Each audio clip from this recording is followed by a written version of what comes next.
Assalamualaikum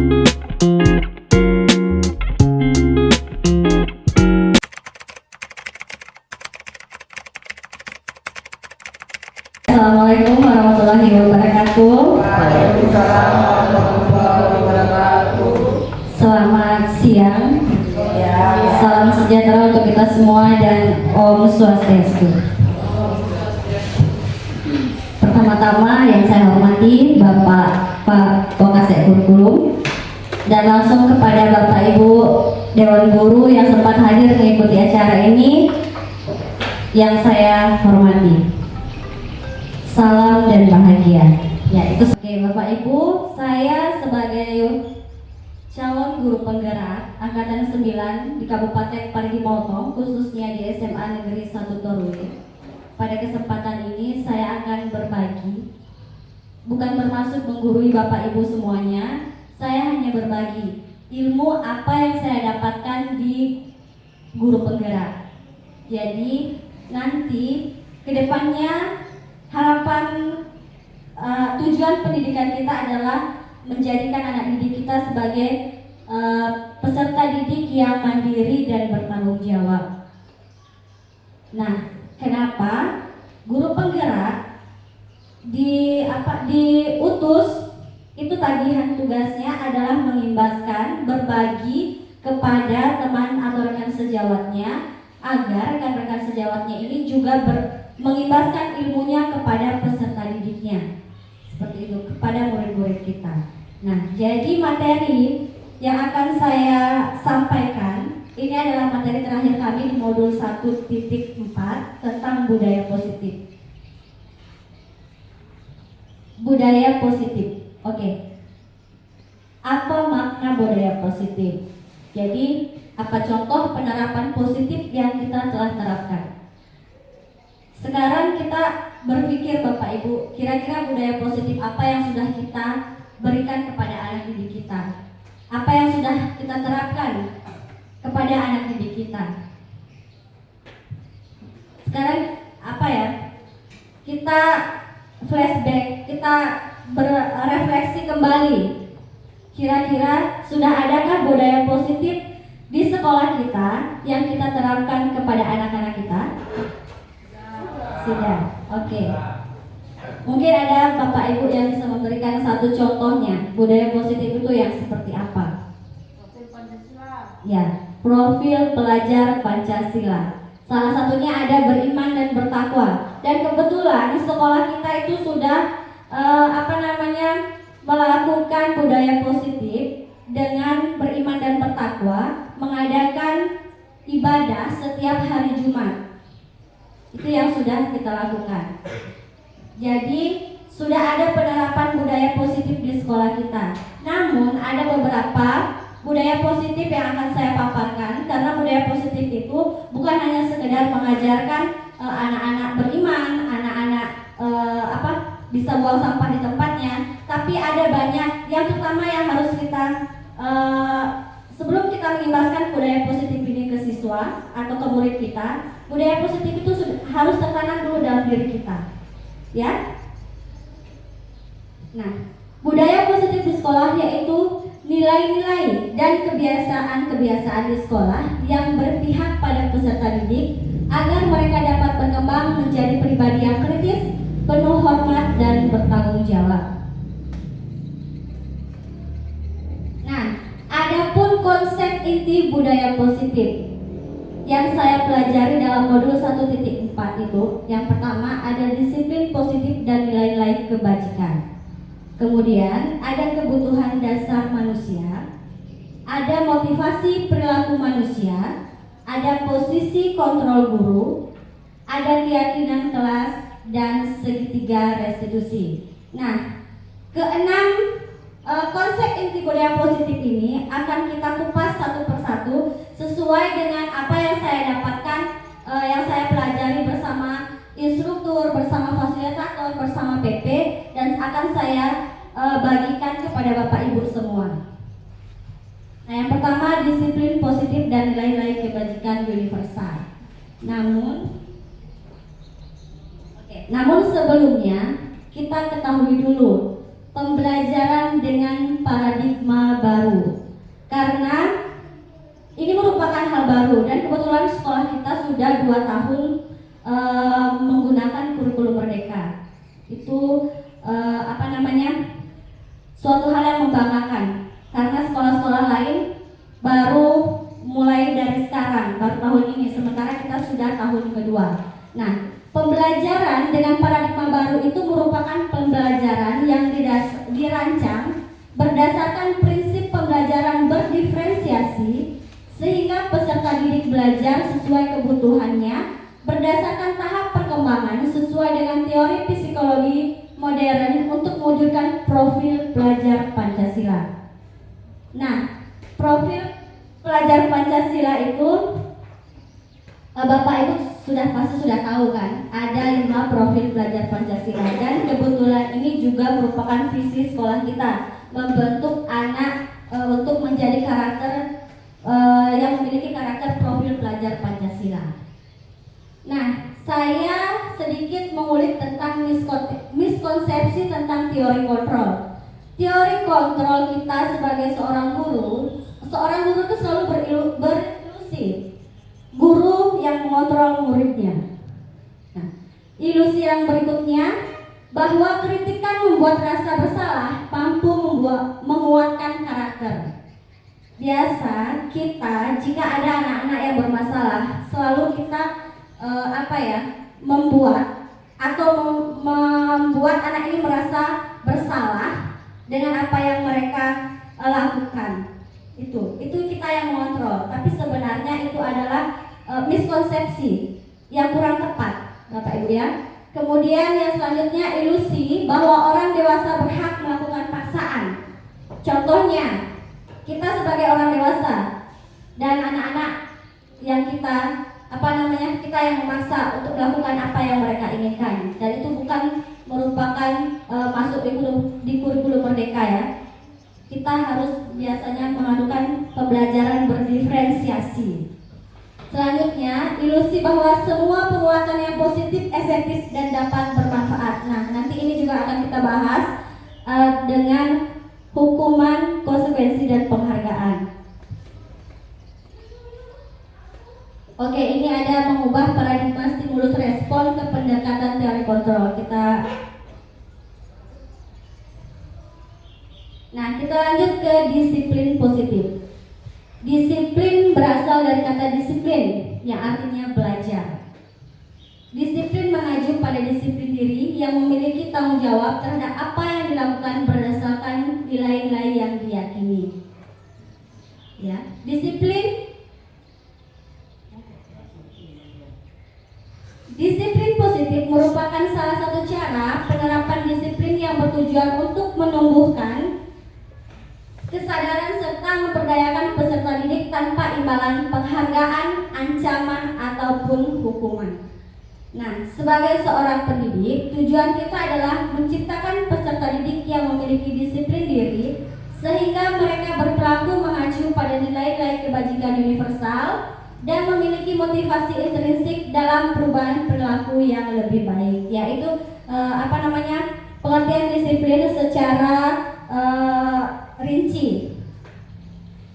Nah, untuk nilai-nilai kebajikannya, nilai-nilai yang disepakati bersama, terlepas dari perbedaan suku bangsa, agama, bahasa maupun latar belakangnya. Nah, kita ketahui di kelasnya Bapak Ibu semua atau anak didik kita itu tidak mempunyai latar belakang yang sama.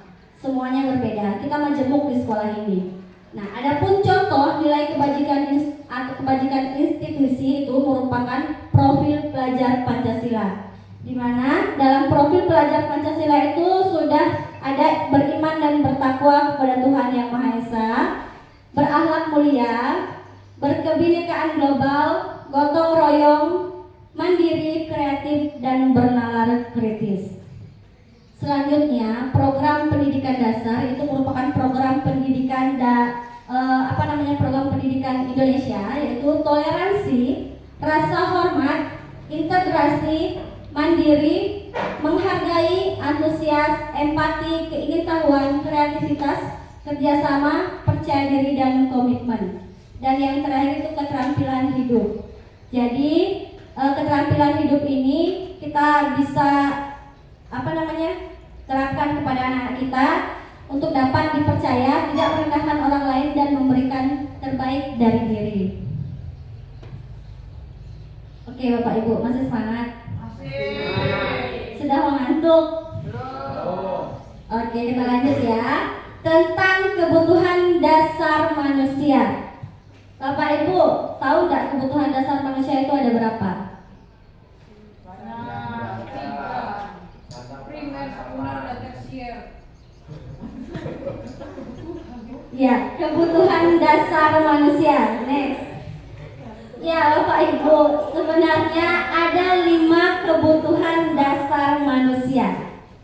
Yang pertama, bertahan hidup. Ya, di sana ada pakaian, ada makanan, ada rumah, ada keamanan, dan ada kesehatan.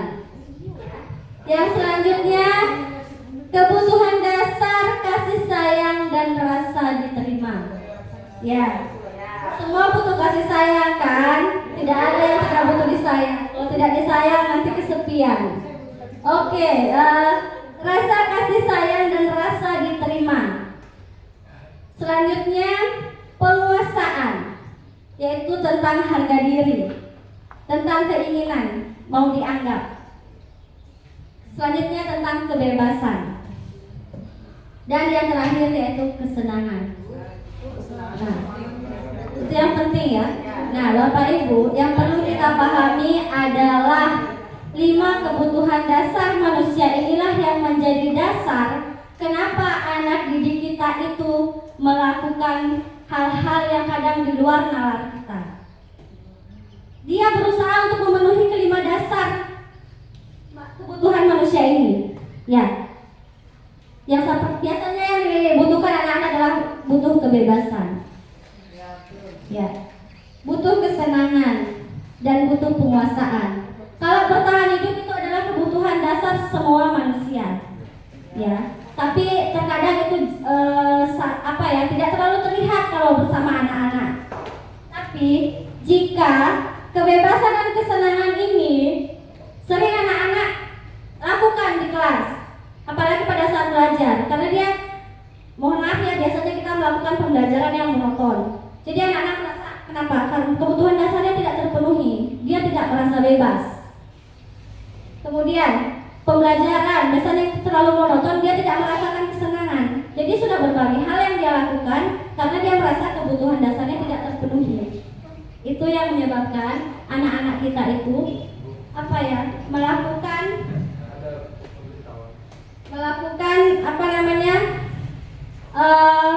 kebutuhan kesalahan-kesalahan yang kita anggap itu tidak betul, tetapi menurut mereka itu sudah betul. Ya, selanjutnya. Nah, yang selanjutnya yang memicu anak-anak kita biasa melakukannya itu adalah motivasi perilaku manusia. Motivasi itu ada 2, yaitu motivasi luar dan motivasi dari dalam diri. Nah, biasa motivasi eksternal itu untuk menghindari ketidaknyamanan atau hukuman. Biasanya anak-anak sudah saling mengajak, ayo kita ke sini. Itu sudah namanya motivasi dari teman-temannya. Nah, Bapak Ibu, ini motivasi kita sebagai seorang guru. Biasa kita memberikan hukuman, konsekuensi, dan restitusi. Nah, saya ingin berbagi pengalaman kepada Bapak Ibu. Di benak saya, walaupun saya sebagai seorang guru BK dan saya sudah mengikuti program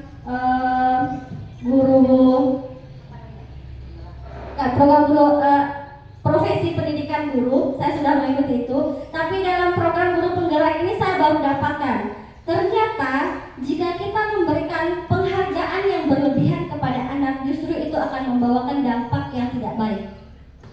Ya, seperti contohnya, misalnya kita memberikan anak kecil ini gula-gula. Kalau kita tidak berikan, suatu saat dia akan menuntut dan dia akan malas untuk melakukan hal itu. Dalam pembelajaran saya,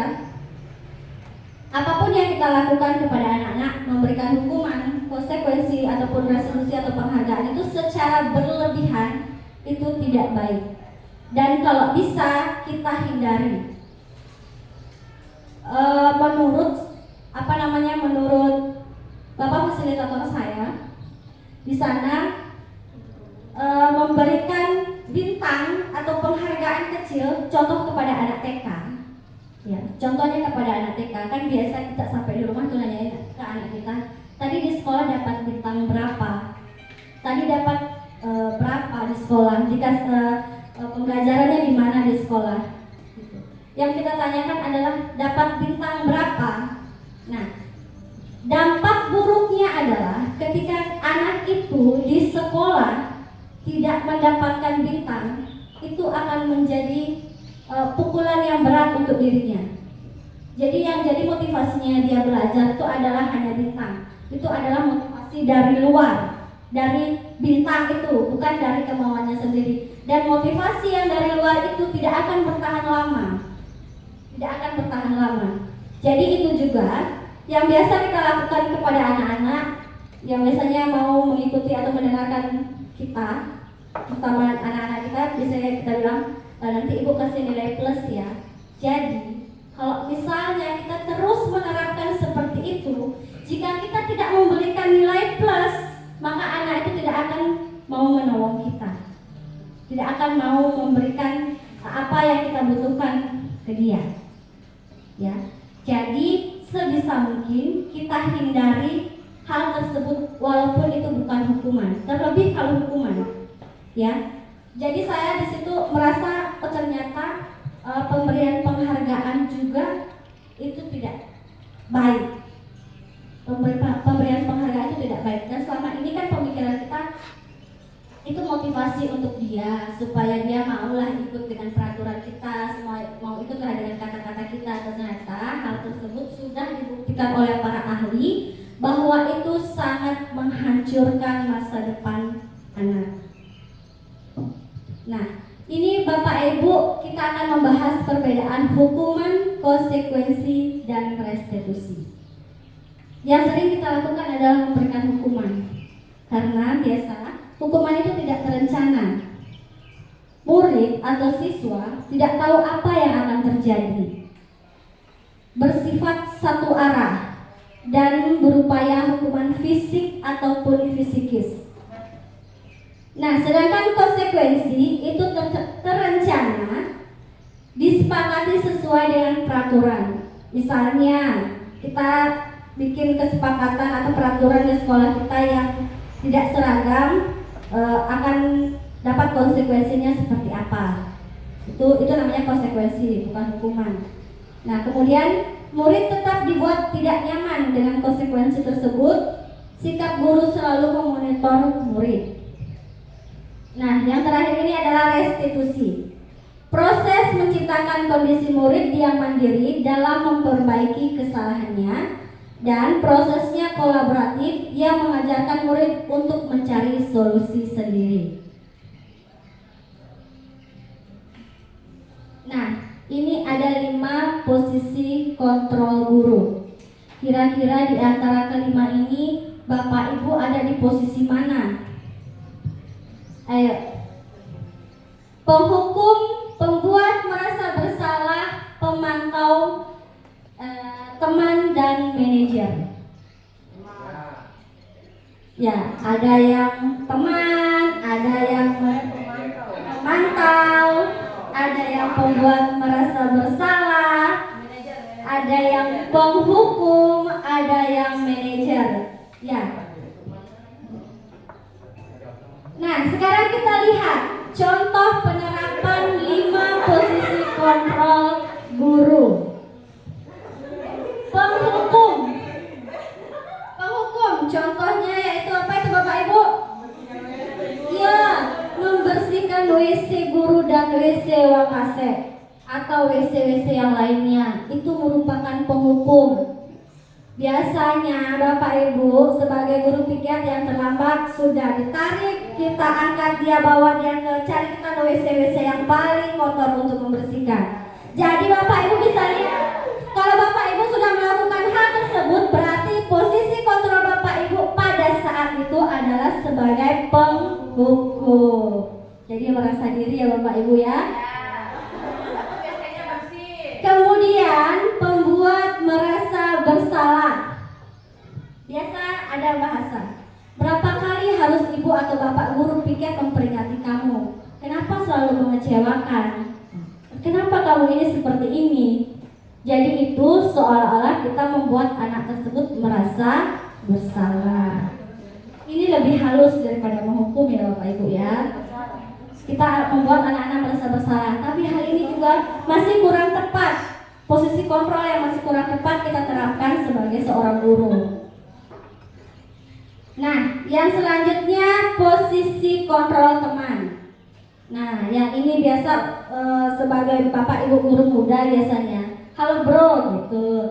Itu adalah posisi kontrol sebagai teman. Nah, ayolah ikuti aturan sekolah ini. Tolong bantu bapak ibu guru piket ya.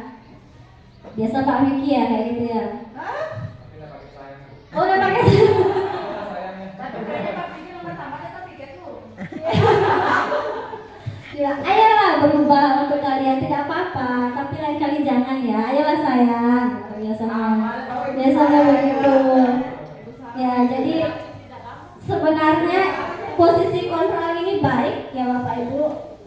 Tetapi terkadang anak-anak yang tidak menerima hal tersebut baik, karena dia akan merasa santai aja tuh Bapak Guru tuh orangnya kayak gimana santai.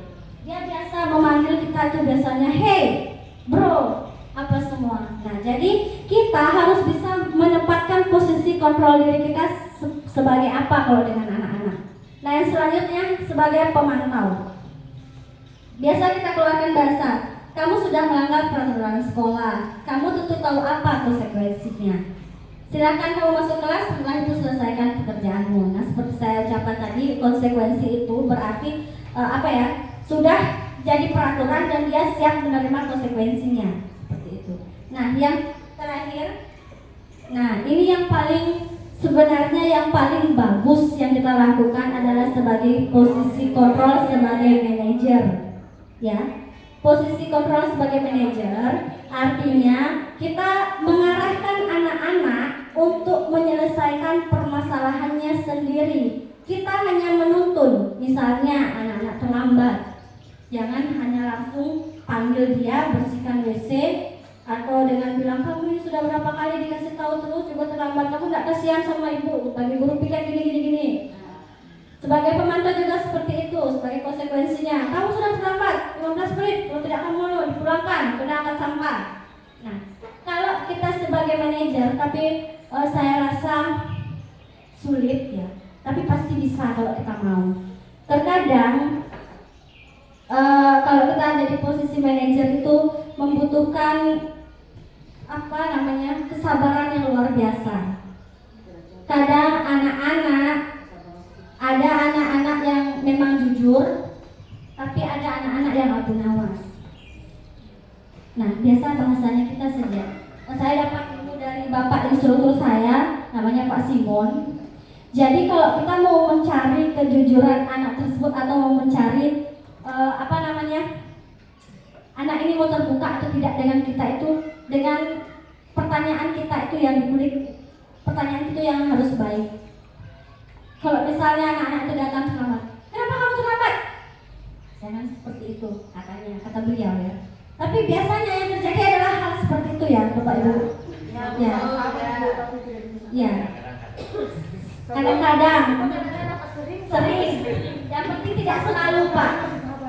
Kalau kadang-kadang dengan sering itu tidak apa-apa, yang penting tidak selalu. Belum selalu ya.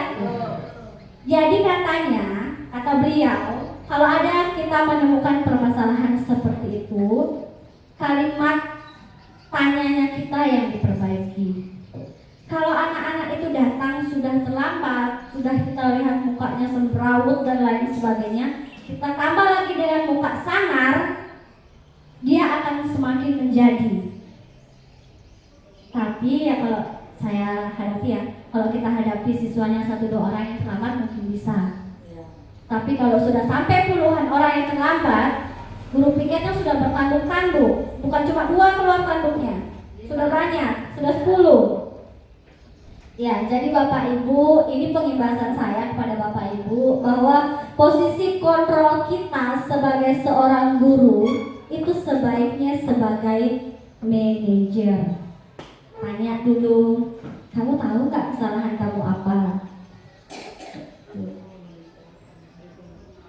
Nanti kita coba ya Bapak Ibu ya. Dan bagaimana kira-kira kamu bisa memperbaikinya? Nah, kalau anak-anak yang jujur, kalau anak-anak yang baik, ketemunya anak-anak yang memang lurus, dia akan jawab, oh iya Bu, saya terlambat, saya salah. 1, 2 yang begitu. 1, 2 yang begitu. Yang lainnya udah bilang, Bu, tadi begini. Nah, sudah banyak abu nawasnya dan kita pasti tahu kalau anak-anak itu berbohong. Itu kembali lagi ke tadi. Dia berusaha memenuhi kebutuhan dasar manusianya. Oke, kita lanjut. Kita cek dulu Bapak Ibu. Ini posisi kontrol apakah aku? Apa rencanamu untuk menyelesaikan masalah ini?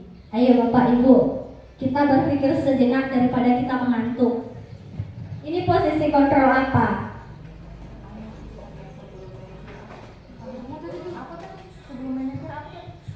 Sebelum manajer, pemantau. Pemantau. Ada yang lain Bapak?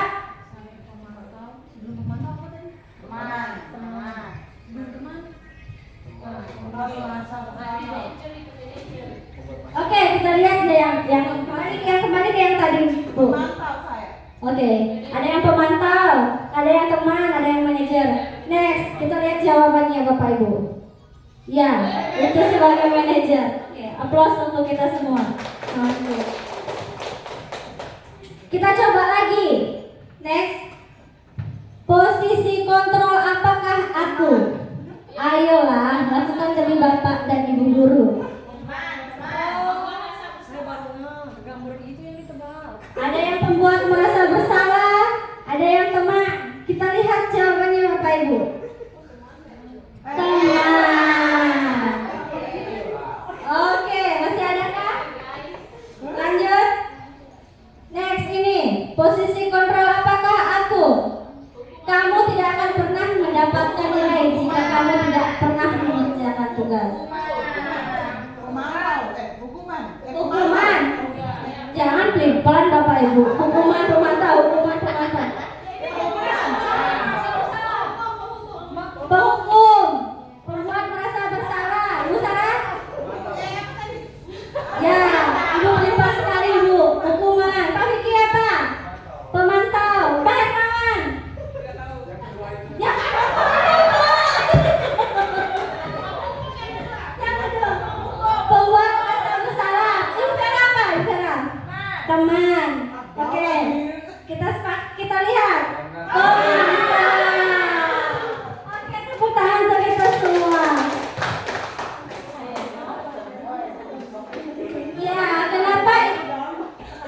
kenapa itu sebagai pemantau Bapak Ibu? Karena di sana adalah pernah mendapatkan nilai jika kamu tidak pernah mengerjakan tugas adalah konsekuensi.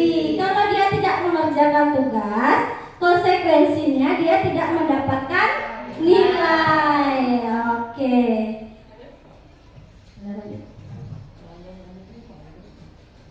Nah, ini yang paling penting Bapak Ibu, kita akan membuat keyakinan kelas. Mengapa keyakinan kelas? Mengapa bukan peraturan kelas? Bapak Ibu, di kelasnya Bapak Ibu sudah pernahkah membuat peraturan kelas atau kesepakatan kelas? Pernah. Setiap pelajaran, setiap masuk belajar, sebaiknya kita sebagai guru membuat keyakinan kelas. Ya, sedikit saya jelaskan Bapak Ibu, apa bedanya peraturan kelas dengan keyakinan kelas dan kesepakatan kelas. Karena sebelumnya itu namanya kesepakatan kelas. Nah, pengertian keyakinan kelas itu keyakinan kelas adalah suatu bentuk kepercayaan yang dimiliki seseorang terhadap kemampuan masing-masing dalam memecahkan berbagai masalah. Nah, Bapak Ibu, kenapa penting kita membuat keyakinan kelas ini? Pertama, itu akan membantu kita menangani anak-anak yang bermasalah. Itu hal yang paling penting.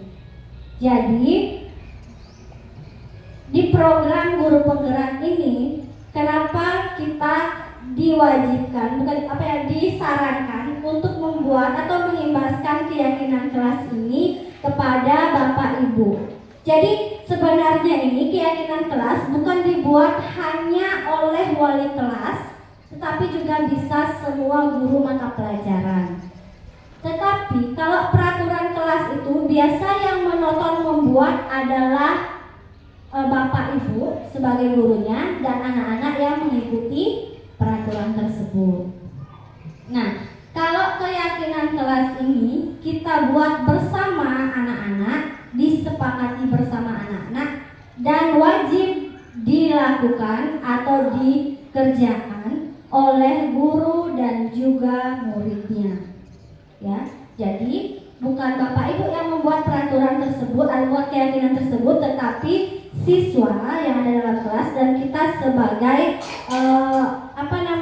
manajernya yang membantu anak-anak tersebut untuk membuat keyakinan kelas. Nah, Bapak Ibu, kalau misalnya nanti sudah kan ada kesepakatan kelas dan peraturan kelas, kalau sudah ada kesepakatan atau peraturan di kelasnya itu bisa diperbaiki, dirubah. Karena biasanya peraturan itu biasa menggunakan kata larangan. Contohnya, jangan membuang sampah sembarangan. Atau biasanya jangan makan di kelas.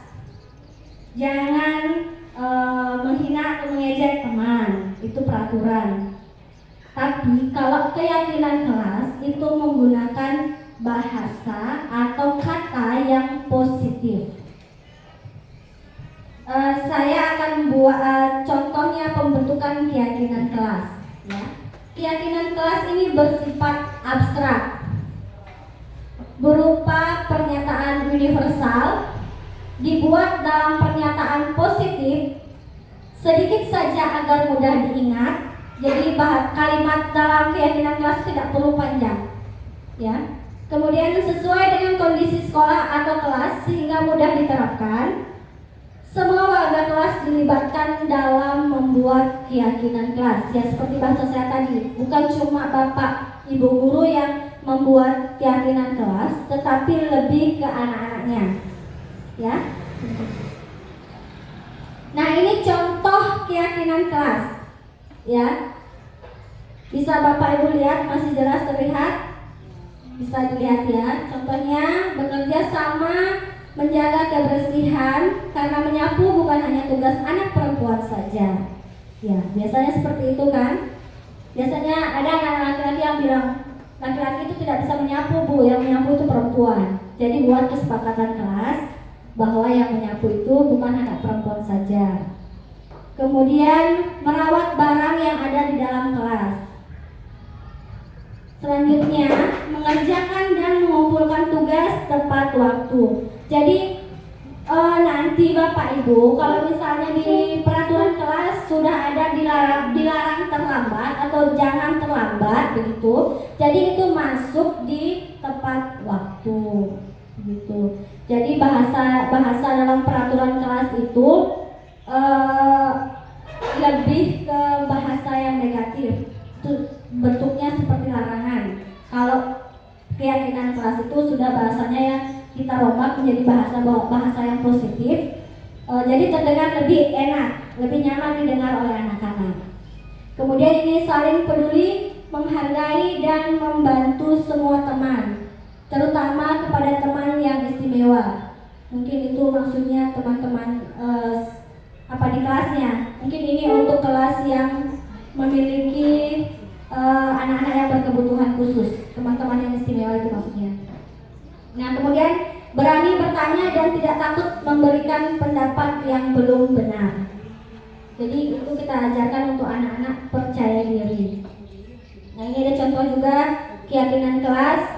Bisa nanti kita terapkan di kelas Bapak Ibu. Kami akan menjaga ketertiban kelas dan memenuhi tata tertib sekolah dengan penuh tanggung jawab dan lain sebagainya. Nanti saya akan temani Bapak Ibu di satu kelas untuk membuat keyakinan kelas bersama anak-anaknya. Nanti kelas mana yang kira-kira bisa siap saya temani. Nah, ini yang terakhir yaitu segitiga restitusi. Nah, segitiga restitusi ini suatu proses dialog yang dilakukan oleh guru agar dapat menghasilkan murid yang mandiri dan bisa bertanggung jawab. Bapak Ibu masih semangat? Mengantuk? Mengantuk? Kalau ngantuk berdirilah dulu. Ayo berdiri dulu. Kita pegang. Ada yang bisa memberikan bukan breakingnya dari saya, dari Bapak Ibu mungkin. Yang bisa memberikan lebih semangat. Ayo pegang tangan. Pegang. Tepuk 1. Tepuk 2. Tepuk 4.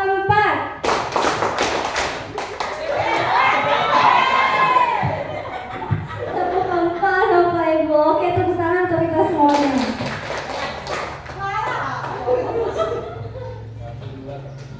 Panas ya Bapak Ibu ya. Oke. Ada segitiga restitusi itu. Segitiga restitusi itu adalah segitiga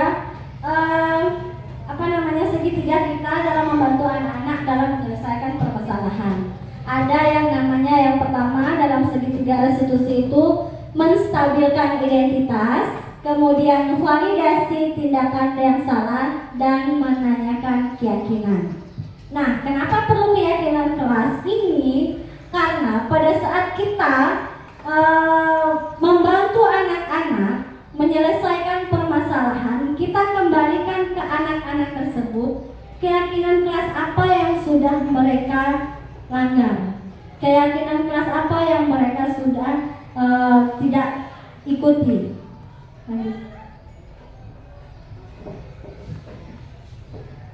Nah, ini menstabilkan identitas. Merupakan pembelajaran berdasarkan prinsip membuat kesalahan adalah bagian dari proses. Membuat kesalahan merupakan hal yang manusiawi. Membuat kesalahan itu merupakan hal yang biasa. Jadi, dalam menstabilkan identitas ini, bagaimana kita membuat anak tersebut bahwa melakukan kesalahan itu atau melakukan hal negatif yang mereka lakukan itu bisa berubah menjadi hal yang positif. Ya, jangan kita langsung menjudge anak-anak, kamu nih terlambat terus, kamu nih begini terus. Nah, jadi kita berusaha untuk menstabilkan identitas anak tersebut. Nah, biasa yang baik kita ucapkan kepada anak tersebut, berbuat salah itu wajar. Tidak ada manusia yang sempurna. Biasanya ada anak-anak yang datang sudah dengan ketakutannya. Kalau kita lagi memberikan tekanan kepada dia, maka anak tersebut tidak akan mau terbuka, bukan menjadi menyelesaikan permasalahan yang mereka miliki, tapi justru akan menambah beban yang mereka punya. Nah, Bapak Ibu, segitiga restitusi ini sebenarnya hampir mirip dengan konseling ya, hampir mirip dengan konseling. Di sini dalam program guru penggerak ini kita diajarkan membantu atau meringankan.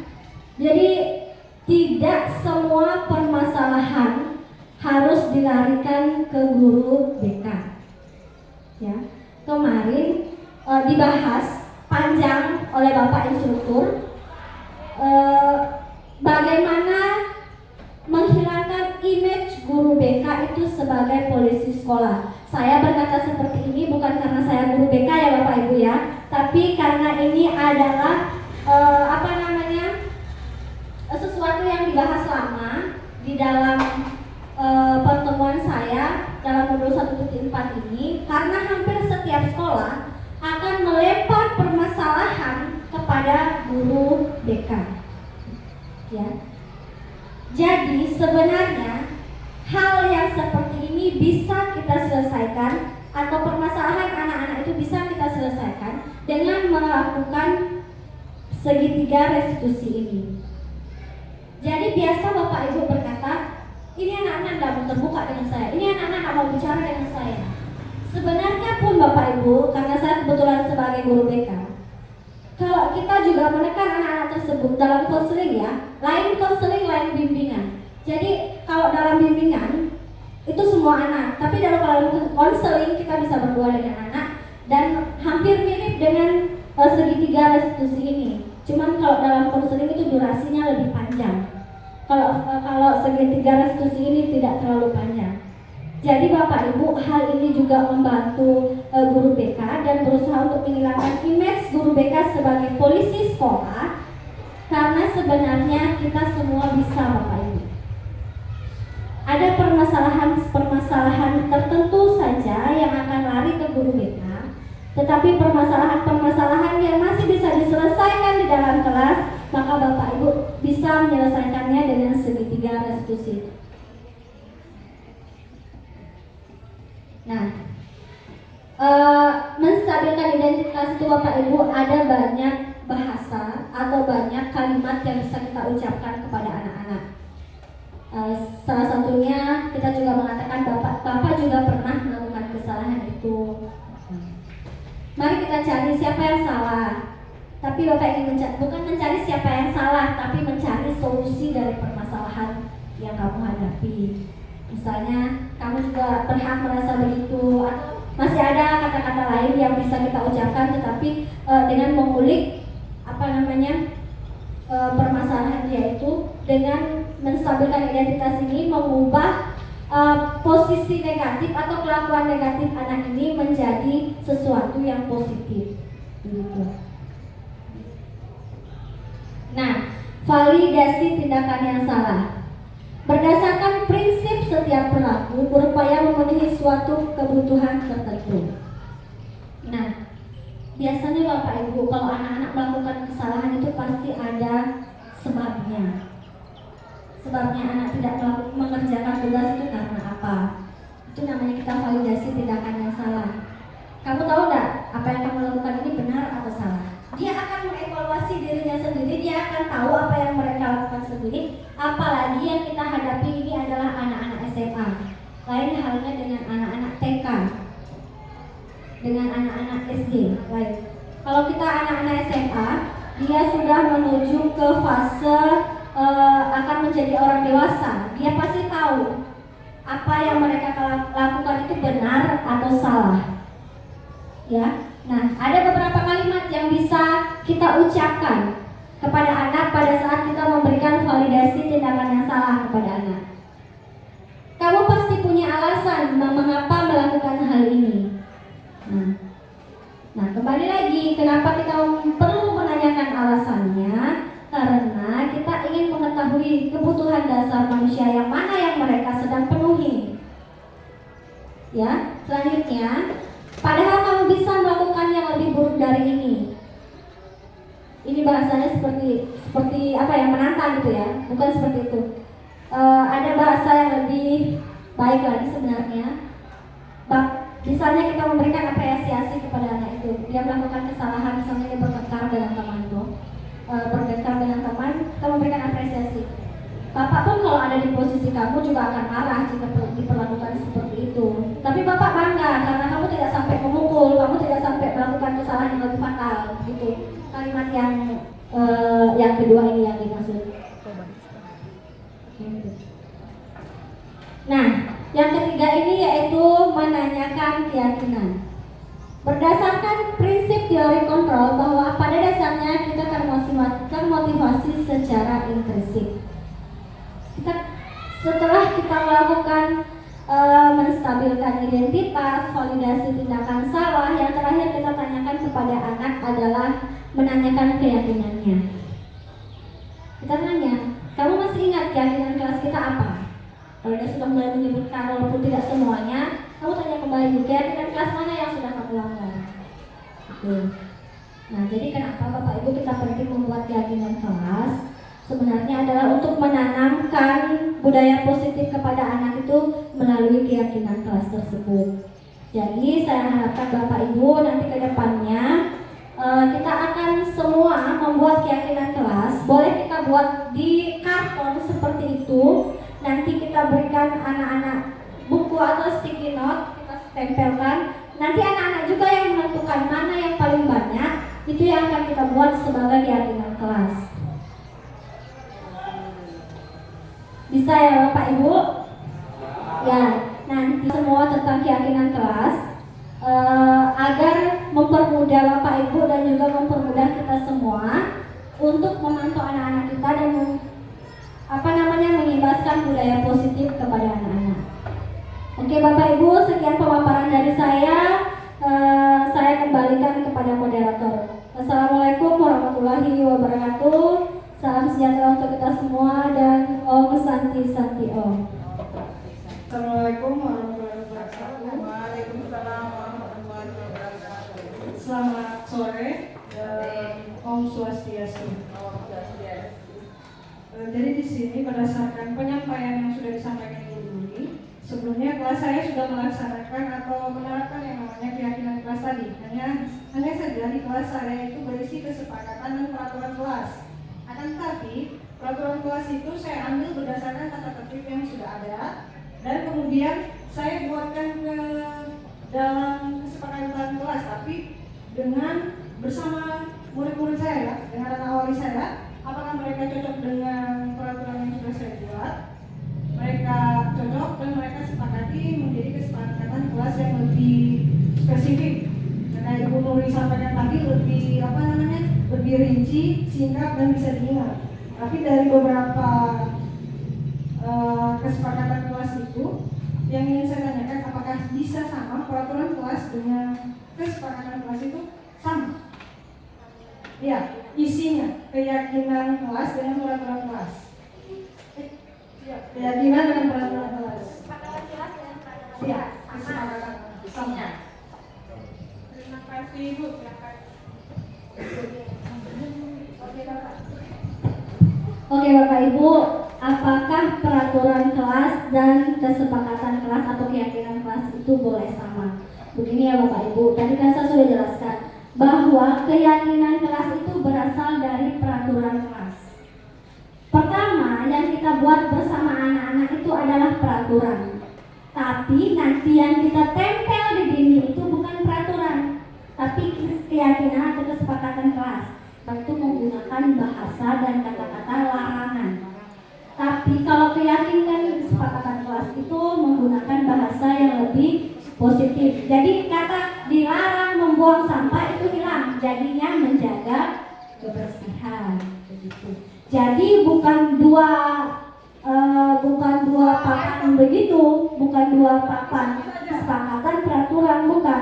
Peraturan itu lahir keyakinan kelas itu lahir dari kesepakatan dari peraturan kelas. Keyakinan itu lahir dari peraturan kelas. Jadi apa yang sudah buat keyakinan kelas di kelasnya boleh nanti kita revisi sama-sama ya, kita refleksi, kita evaluasi sama-sama.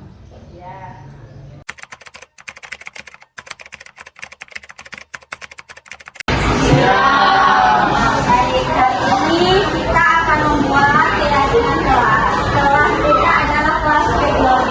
Keyakinan kelas ini kita buat untuk mempermudah kita menjadi orang yang lebih bertanggung jawab. Oke, sekarang kesepakatan kelas ini akan kita buat bersama-sama dan akan kalian patuhi juga bersama-sama di dalam ruangan ini ya. Sekarang Ibu akan bagikan sticky note buat kalian. Kalian tuliskan apa semua yang kalian harapkan atau inginkan dari kelas kalian ini. Ya, semuanya menulis. Ibu akan bagikan. Bisa kalau Ibu yang lain juga.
Oke.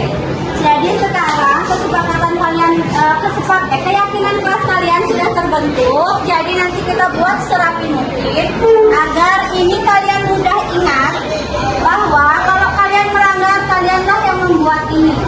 Ya, nanti akan dibuat serapi mungkin dan terulang. Kalian lakukan.